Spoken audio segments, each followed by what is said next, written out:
So we're out and about here, still in the Riverina, and I thought, let's pop in and see Michael Trinidad, the manager at Charles Sturt Winery and Cellar. How are you going, Michael? I'm good, Matt. How are you? Look, really well, thank you. So what's been happening at the Cellar since my last visit? There's a lot of things going on at the moment. We've changed our operating hours, so we now operate from Wednesday to Saturday from 12 to 6 p.m.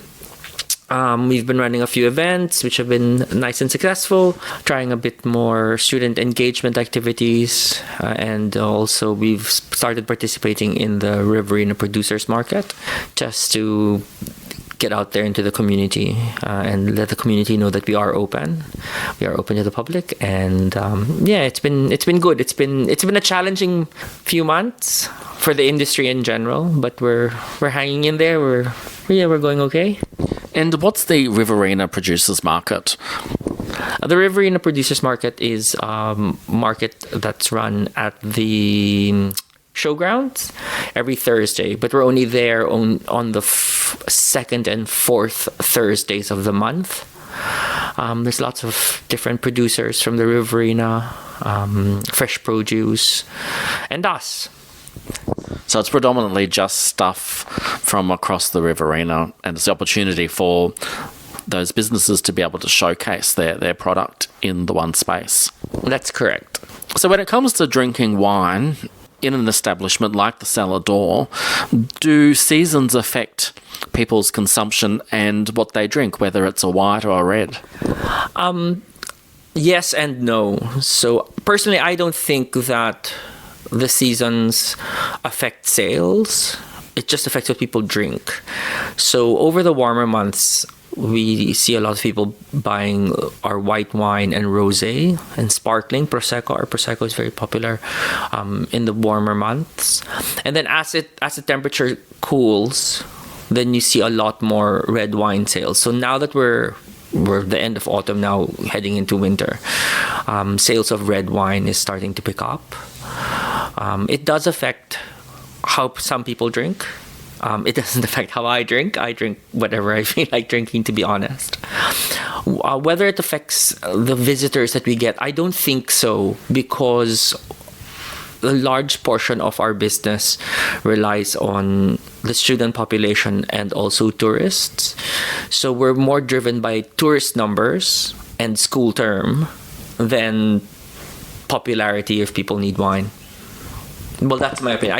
I don't know if that's a fact. That I haven't done any studies or anything, but just based on what I've experienced over the last few years that I've been there, I think those are the two main factors that affect our sales: is the school term and also tourist numbers to Wagga.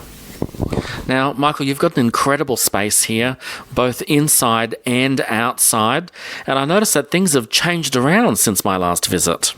Yes, it has changed. Inside, we have moved furniture around to make the tasting room look more like a tasting room, which is nice. I think it's more inviting. It looks like a tasting room. You sort of know that you're coming in to taste different wines.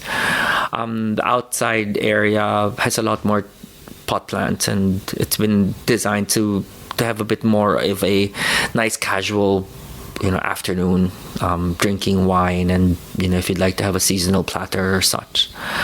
The event space is still a work in progress. Hopefully we get some movement on getting a new floor soon, but as you know, it takes time to get all of these things done. But yeah, there's a lot of nice things. We have new paintings.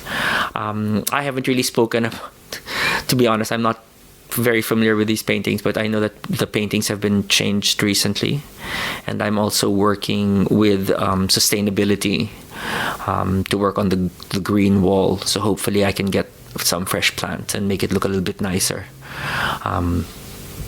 over the next few months. So one of the rooms you've got here is available for meetings, and it's got a fireplace in it. Now, that's a little bit out there. You don't see many meeting rooms across Australia with a fireplace in them. Yeah, so the small boardroom is called Andrew's Suite.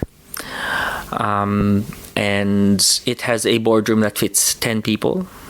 and it does have the fireplace. It is nice and cozy. We do rent it out for meetings, for small meetings, for boardroom meetings, or and the like. We now have a new big TV screen that we can use in that room as well. So there's a bit more technology as well. So that's that. You can hire that throughout the week. Just send me an email and I'll send you a quote. I talked about the event space, our outdoor event space, which is San Andreas. Hopefully we get that sort of set up to make it more of a functioning, like a more user-friendly event space. But again, there's really no timeline just yet. But we're hoping to get a new floor and walls and I hate the word proper, but a proper event space. Hopefully one day soon. Yeah. Now, the space is currently being used for functions. If people are wanting to book a function, what types of things have you had happen here at the Cellar Door? Oh, lots of different things. So we've had networking events, we've had cocktail parties, we've had a wedding or two. We do wine tasting events. So for larger groups, I tend to put the larger groups outside in San Andreas. I had a company that sold plants. Had a plant expo there once, and just different things. It's a really beautiful space. Unfortunately, because it is open to the elements, I kind of lose it over the colder months. It just gets too cold, and there's additional cost for getting heaters. So it tends not to be used over the winter months. In saying that, I do have a Christmas in July event on Saturday the 26th of July from 12 to about 9, and that will be utilizing the entire space. So the tasting room, outside the tasting room we call it Vineyard Vista because you have a beautiful view of the vineyards, and then San Andreas as well. So from 12 to around 5, I have invited a couple of businesses to showcase and do a few workshops. I can't really name them just yet because we're still working on confirming everything. And then from about 5 to 9, that's when sort of the party happens. So we'll have $5 glasses of wines, and we have a food truck coming. Shepherd's Hub has confirmed, and I have live entertainment from 6:30 to 8:30. And we also have mulled wine throughout the day. So the whole day we'll have mulled wine. And I'm trying to organize one of the clubs to possibly have like a sausage sizzle from 12 to 3 if they'd like to run a fundraiser as well. So it looks like it's going to be a good event. We've run this 3 times prior, 3 years, for 3 years, and I've decided to extend it to include the 12 to 5 shift as well. Might as well, we're open to the public.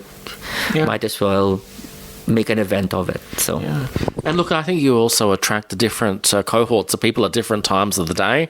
So from 12 to 5 you might get more of like your young families and that type of thing, which is good that you are open to, I guess, all different ages coming through the doors. Coming up after the break, Michael Trinidad, the Cellar Door manager of Charles Sturt Winery and Cellar Door, tells us about how he's bringing the Cellar Door to Hay for a very special fundraising event for 2Hay FM.